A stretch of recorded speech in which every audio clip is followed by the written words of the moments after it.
ओम नमो भगवते वासुदेवाय। ओम नमो भगवते वासुदेवाय। ओम नमो भगवते वासुदेवाय। भगवद गीता अध्याय 15 श्लोक संख्या 8 और 9।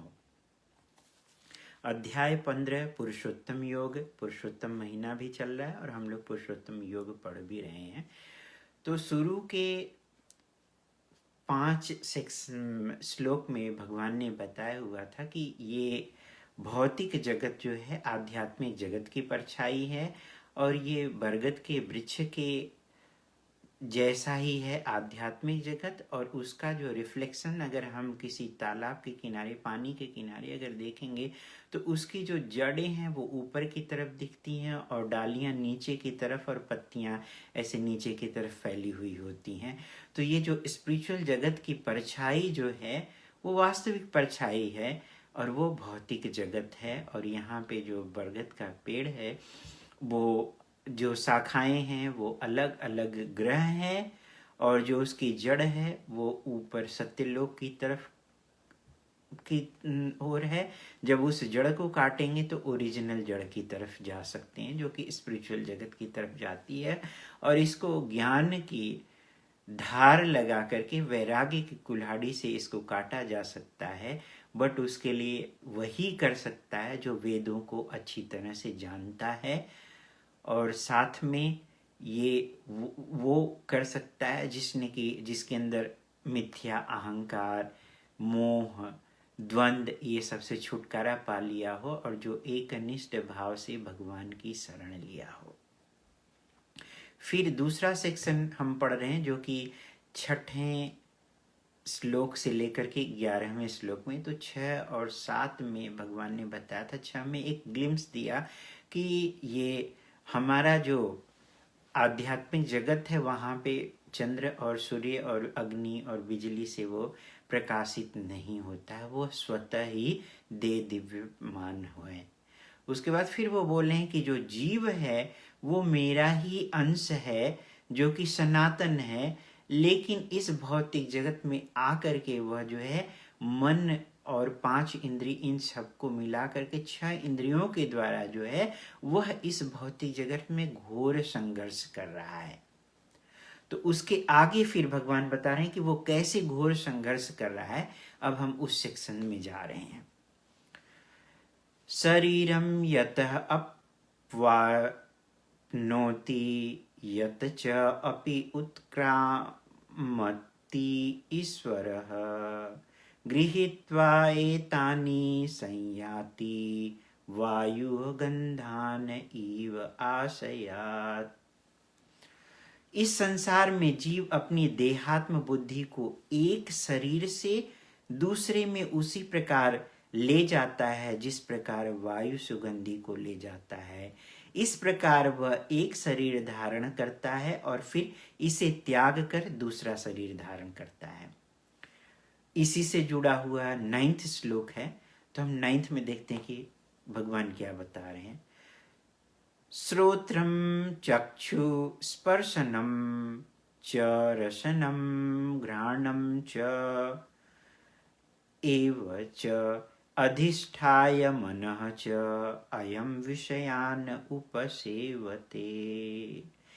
इस प्रकार दूसरा स्थूल शरीर धारण करके जीव विशेष प्रकार का नाक, कान, आंख, जीव, स्पर्श इंद्रिय, त्वचा प्राप्त करता है जो मन के चारों ओर संपूजित रहता है। इस प्रकार वह इंद्रिय विषयों के एक विशिष्ट समुच्चय का भोग करता है, क्योंकि जो जैसा शरीर रहता है उसी के अनुसार वह भोग करता है। और ये शरीर की बनावट कब होती है, वो जैसा उसको मृत्यु के समय भाव रहता है उसी के हिसाब से उसको अगला शरीर मिलता है।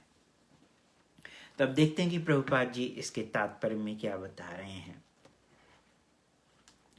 इस श्लोक में जो ईश्वर का शब्द प्रयुक्त हुआ है उत्क्रामति ईश्वर 15.8 में, कि जो इस शरीर जो ईश्वर इस शरीर को त्यागता है। ईश्वर का मतलब ये है कि आत्मा, जीव, जीव इस शरीर में है, इसलिए इस शरीर के लिए वो ईश्वर है। इसलिए यहाँ पे ईश्वर शब्द प्रयोग किया गया है। लेकिन जैसी उसके देहात्म, जैसी उसकी बुद्धि रहेगी, यहाँ पे आध्यात्मिक बुद्धि की बात नहीं हो रही, यहाँ पे भगवान जो है देहात्म बुद्धि की बात कर रहे हैं कि एक शरीर से दूसरे शरीर में कैसे कैरी होता है, जैसे कि सुगंधी जो है वायु को लेकर के जाता है। यहाँ पे भगवान जो है बता रहे हैं कि कैसे एक शरीर से दूसरे शरीर में हम ट्रांसमाइग्रेट होते हैं। तो एक योनि को त्याग करके दूसरी योनि में वो जाता है। शरीर जो है कभी वह उच्चतर योनि में भी जा सकता है, कभी निम्नतर योनि में। तो जो डिपेंड करता है कि वो कैसा है। इस शरीर में ईश्वर इसलिए बोला गया क्योंकि उसको थोड़ी स्वतंत्रता मिली हुई है। ईश्वर परम स्वतंत्र है, वो परम नियंत्रा है, और हम उनके अंश होने के नाते हमें थोड़ी स्वतंत्रता दी गई है, लेकिन फिर भी फुल्ली स्वतंत्र हम नहीं हैं, और थोड़ा हम कंट्रोल कर सकते हैं, ये इतना है। इसीलिए इस शरीर में इस भगवान ने यहाँ पे ईश्वर शब्द का प्रयोग किया है, जो कि शरीर में जो परिवर्तन हो रहा है वह उसके ऊपर निर्भर करता है कि मृत्यु के समय वो कैसी चेतना बनाए रखा हुआ है। भगवत गीता के 8वें अध्याय में भगवान बताते हैं कि यम यम वापि स्मरण भाविन त्यजंत कलेवरम। जब मृत्यु के समय जब हम शरीर त्याग करते हैं उस समय कैसा भाव रहता है, उसी के हिसाब से वह कहाँ जा रहा है। कोई कुत्ते बिल्ली का भाव है, कुत्ते बिल्ली की योनि में जाएगा, कोई मनुष्य के भाव है तो उस हिसाब से, कोई भगवान के ऊपर ध्यान रखा हुआ है तो वो सीधे भगवान के पास जाएगा, फिर वो जन्म मृत्यु से छुटकारा प्राप्त होगा। तो ये डिपेंड करता है कि कैसी। तो ये जो भाव उत्पन्न होता है ये प्रकृति के 3 गुणों के कारण से होता है। जब हम इस भौतिक जगत में आते हैं तो प्रकृति के 3 गुण, तमोगुण, रजोगुण और सत्वगुण, इन तीनों गुणों के प्रभाव से हम अपने को शरीर मान बैठते हैं, और आत्मा का जो स्वभाव है जीवेर स्वरूप होए कृष्णेर नित्य दास, हम इसको भूल जाते हैं। हम स्वामी बन करके भोगते रहते हैं। कैसे भोगते रहते हैं? 13वें अध्याय में प्रकृति, पुरुष और चेतना जो चैप्टर है वहां पे 22वें श्लोक में भगवान बता रहे हैं कि पुरुषः प्रकृतिस्थो हि भुंक्ते प्रकृति जान गुणान कारणम गुण संगो अस्य सद यौन जन्मशु। मतलब कि जो जीव है ये प्रकृति के 3 गुणों का भोग करता हुआ प्रकृति में ही जीवन बिताता है, और उसके साथ साथ उसको जैसी संगति रहती है प्रकृति के साथ उसी के हिसाब से उसको उच्चतर या निम्नतर योनि मिलती है। मतलब कि अगर वो तमोगुण में है तो निम्न शरीर में जाएगा, और सतोगुण में है तो उच्च शरीर प्राप्त करेगा। कोई कृष्ण भावनामृत में है तो वह शाश्वत शरीर प्राप्त करेगा, भगवान के पास जाएगा, वैकुंठ धाम में जाएगा। कुछ लोग बोलते हैं कि शरीर के बाद ये खत्म हुआ, तो कुछ भी नहीं है। यहाँ पे भगवान जो है क्लियर कर रहे हैं कि एक शरीर छोड़ने के बाद दूसरा शरीर मिलता है। जो उनके ऊपर ध्यान करता है वो उनके धाम को जाता है, फिर वापस से इस भौतिक जगत में लौट करके नहीं आता। जन्म, मृत्यु, बुढ़ापा और बीमारी से छुटकारा पाना ही मुक्ति कहलाती है। तो वो मुक्त होकर के भगवान के पास भगवत धाम में अपने स्पिरिचुअल शरीर में रहता है, वो निवास करता है शाश्वत शरीर में जो है।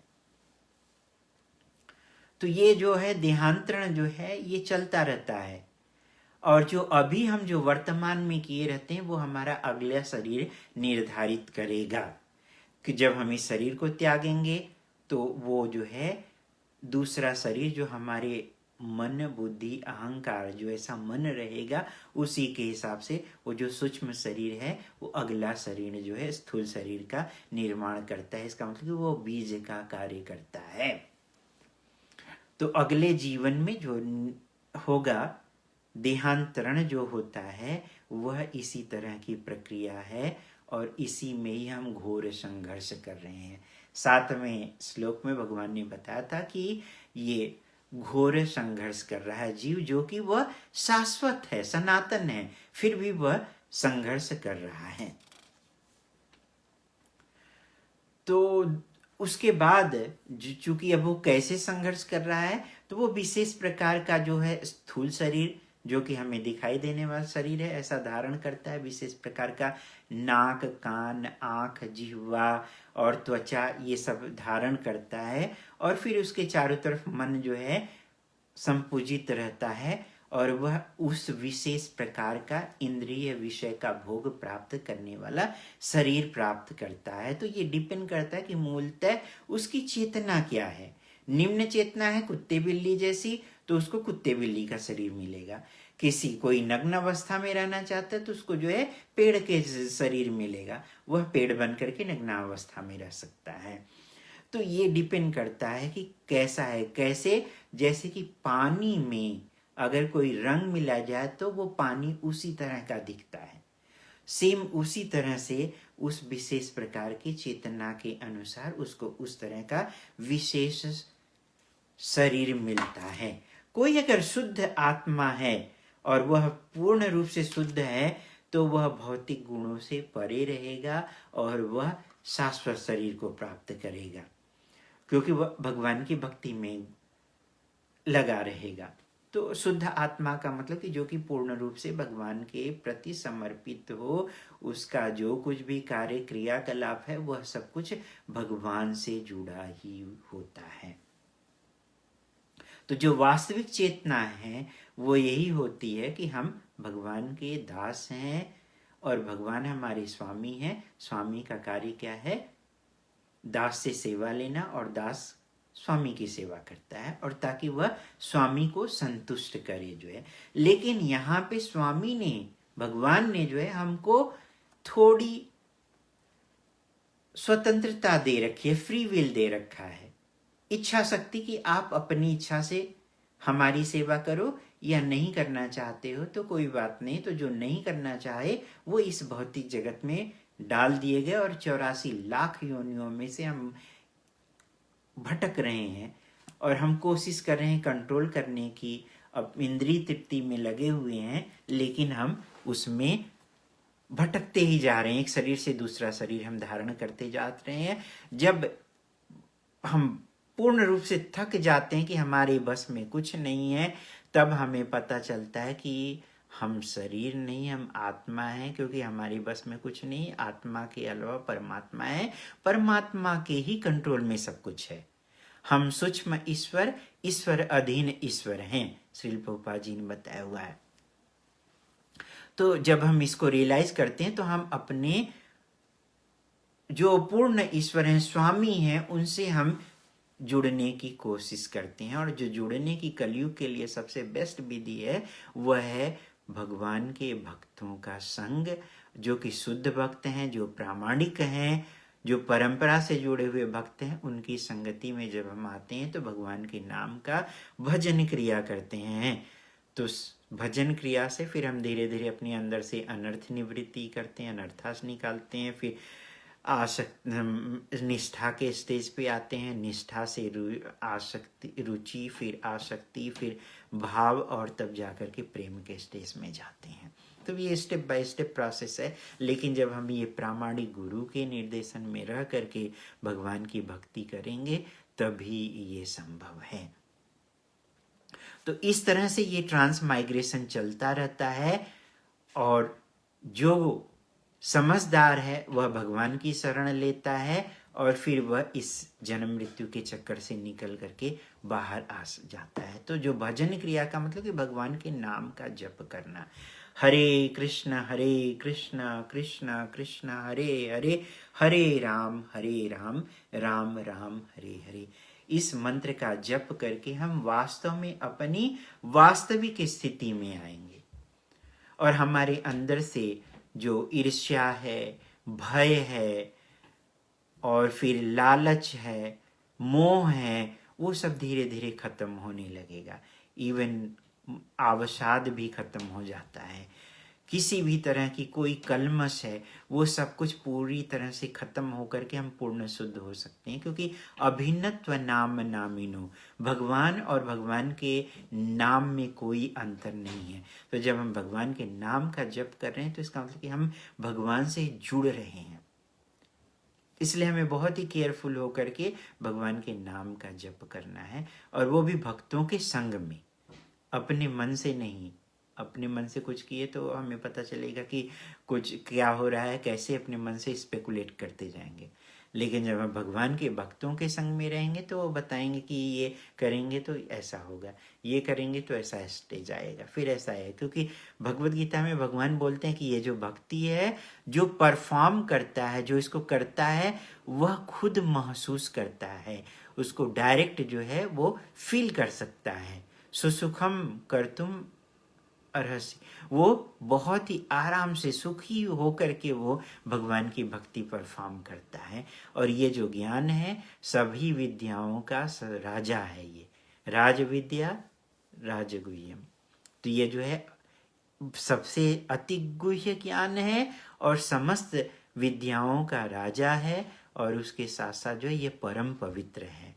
और जो इसको परफॉर्म करता है वह खुद महसूस करता है, एक्सपीरियंस लेता है, और उसके साथ साथ वह जॉयफुली परफॉर्म करता है, आनंद के साथ वह परफॉर्म करता है। तो क्योंकि भगवान और भगवान के नाम में कोई अंतर नहीं है। भगवान से जुड़ने का कलयुग के लिए यही सबसे बेस्ट विधि है। तो इस तरह से हम जन्म, मृत्यु, बुढ़ापा और बीमारी से छुटकारा प्राप्त कर सकते हैं, और फिर हम मृत्यु के समय भगवान को याद करके हम भगवत धाम को जा सकते हैं। तो हम यहीं पे स्टॉप करते हैं। श्रील प्रभुपाद की जय, श्रीमद् भगवद गीता यथारूप की जय।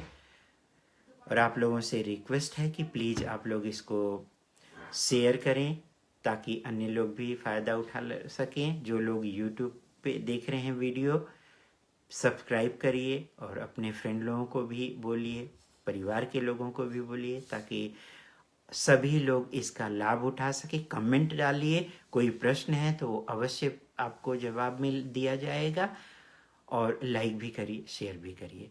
हरे कृष्णा।